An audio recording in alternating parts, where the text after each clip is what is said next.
A reproduction of the famous Orient Express train has been built to travel in space along hyperspace ribbons, offering passengers the most beautiful sights of every galaxy.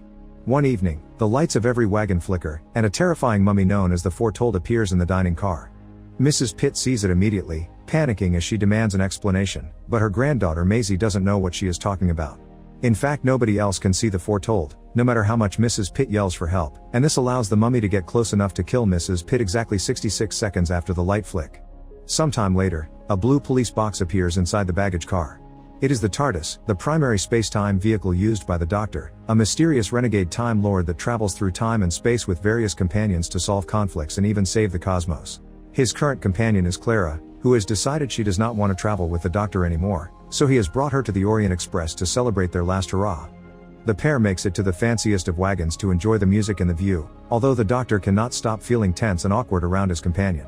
Clara clarifies that while she did hate him for a while after the disastrous way their last adventure ended, that is not the case anymore. It would be impossible for her to hate such an important person in her life. The reason she is leaving is simply that she cannot do this anymore.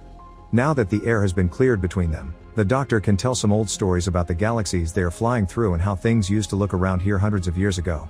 Maisie overhears this and calls him a liar, unable to even imagine that the Doctor is old enough to have seen the things he is describing. It is a very silly thing, but Maisie ends up causing a scene about it, most likely because she is going through the stressful aftermath of her grandmother's death. Captain Quell sends his guards to take Maisie to her room so she can rest, then he apologizes for the inconvenience. Introductions are in order, and when hears about the Doctor, Quell cannot help noticing that most passengers today are doctors, professors, or scientists.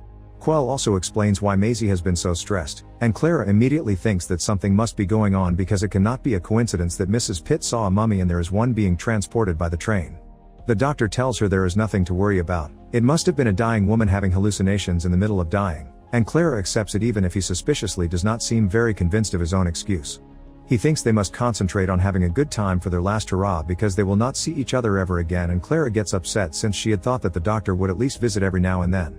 Afterward, each of them goes to their respective rooms.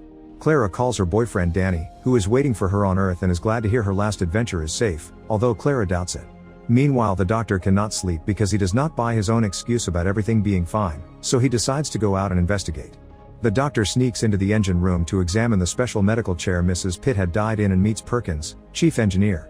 They discuss what a wonderful piece of equipment the chair is, confirming that it did all it could to keep Mrs. Pitt alive. This gives credit to the rumors of something else having been responsible for her death. Meanwhile, Clara leaves her room too and comes across Maisie, who is determined to see her grandmother's body even if the captain won't let her. The computer that controls the train, which calls itself Gus, explains she needs special permission to enter the room with the body, but Maisie ignores it and destroys the lock with her shoe. Clara follows her inside, curious about what may happen next, only to realize they are now locked in the room with a strange sarcophagus. Back to the Doctor, he goes to have a talk with Professor Morehouse, an expert in alien mythology. The Doctor wants to discuss the legend of the Foretold, and Morehouse confirms what he knew. It takes 66 seconds to kill you, only the victim can see it, nobody can run from it, and a special word should make it stop. At that moment, the light flickers and the Foretold appears in the kitchen to go after a chef. Scared and desperate, the chef runs to hide inside the freezer, hoping that will keep him safe. However, the Foretold simply teleports inside the freezer too and kills the chef anyway, exactly after 66 seconds have passed. When the body is found, Quell orders everyone to say it was a heart attack, otherwise they shall be fired. Determined to get to the bottom of this, the Doctor approaches Quell, who does not want to share details with civilians. The Doctor tricks him by using his psychic paper to make him believe he is a mystery shopper, thus Quell accepts to talk about the deaths in private. He explains he dealt with accidental deaths following the usual procedure, but the Doctor will not accept any excuses and accuses Quell of being lazy because he only wanted a comfortable desk job after getting tired of his career as a war soldier. This hurts Quell, but it is still not enough to make him believe there is enough evidence to call murder instead of accidents, so the Doctor leaves him behind to investigate on his own. Outside the office, he bumps into Perkins, who has brought the train's plans plus the lists of passengers and stops for the past 6 months. Together they pick up Morehouse and go to check the security cameras, confirming that the light flick announces the start of the 66 seconds before a death happens. The three men spend hours going over documents, trying to find some clue that could help them kill the Foretold, to no avail. After Perkins and Morehouse fall asleep, the Doctor takes the chance to steal one of the train's communicators and calls Clara to finally admit there is trouble on the train. When he hears Clara is in trouble, he rushes to help her, but a suppression field blocks his sonic screwdriver when he tries to use it on the lock and Gus still refuses to open it. Suddenly, the sarcophagus opens, the lights flicker, and the 66 seconds begin running again. Clara and Maisie are worried for a moment, but it turns out the sarcophagus only has bubble wrap inside and it opened just because of the use of the sonic screwdriver. The doctor is still desperate to open the door, but he is interrupted by Quell and his guards, who have discovered the doctor lied about being a mystery shopper and arrest him. In the main wagon, the foretold approaches a guard that pointlessly keeps shooting at it. After the mummy kills the guard and disappears again, Quell arrives and, seeing one more body, finally accepts something fishy is going on. The doctor is freed and explains to everyone the rules behind the foretold. By looking at their faces, he finally realizes that having all these professionals here cannot be a coincidence. Someone of immense power and influence has orchestrated the whole trip to gather a team that could analyze the mummy.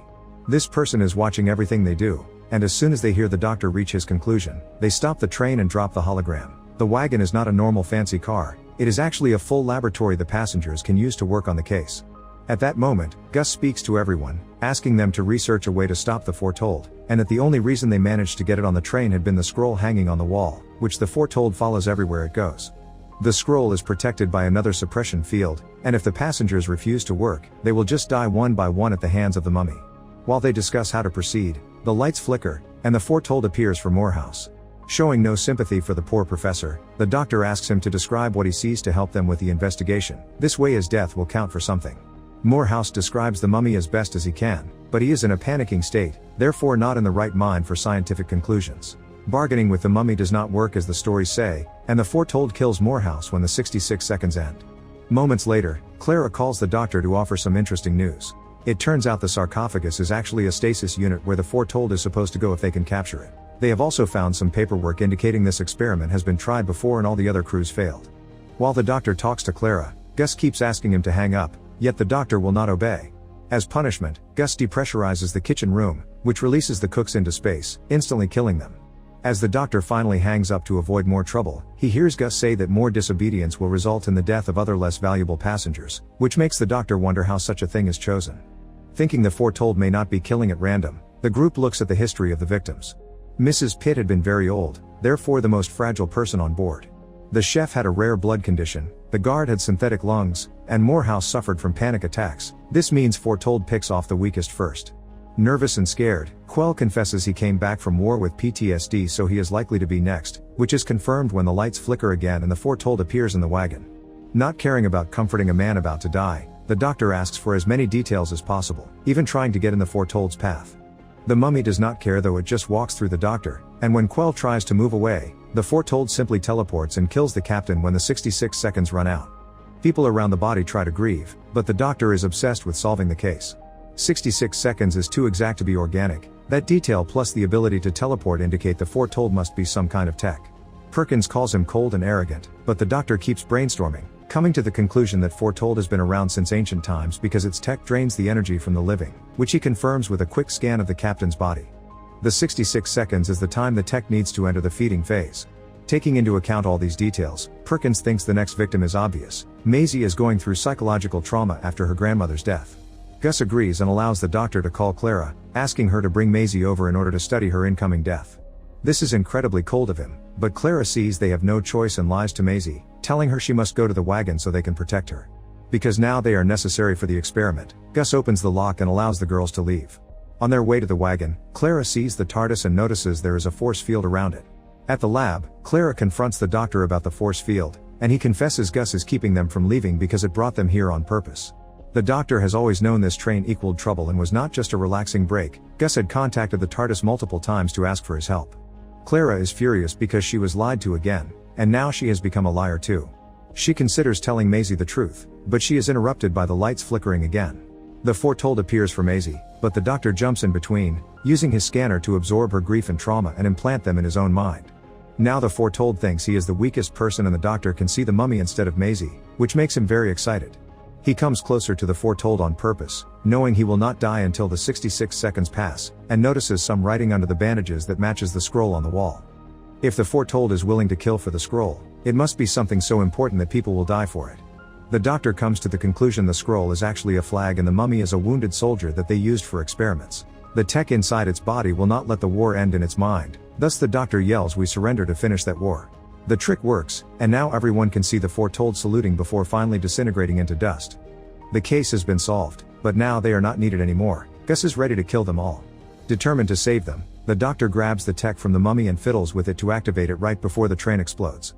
Moments later, Clara wakes up at a beach with the Doctor and the TARDIS nearby. The Doctor explains he used the mummy's tech to teleport everyone to the nearest civilized planet. He also tried to hack into Gus, but security measures did not allow him to track the creator of this experiment. Clara finally understands the Doctor had always intended to save everyone, and he lied to her and Maisie while pretending to be heartless to avoid Gus seeing through his plan. Afterward, the Doctor shows Perkins around the TARDIS, offering him to be the next companion, but Perkins turns the offer down because he does not like the moral issues this kind of adventure comes with. After Perkins is gone, Clara gets a call from Danny, asking if she'll be home soon. Clara says she will be, but after hanging up, she lies to the Doctor and tells him Danny is okay with her traveling some more time, and so is she. The Doctor is delighted by this news, and together, they activate the TARDIS to go on their next adventure. Make sure to subscribe and turn on notifications so you can watch more videos like this. Thanks for watching.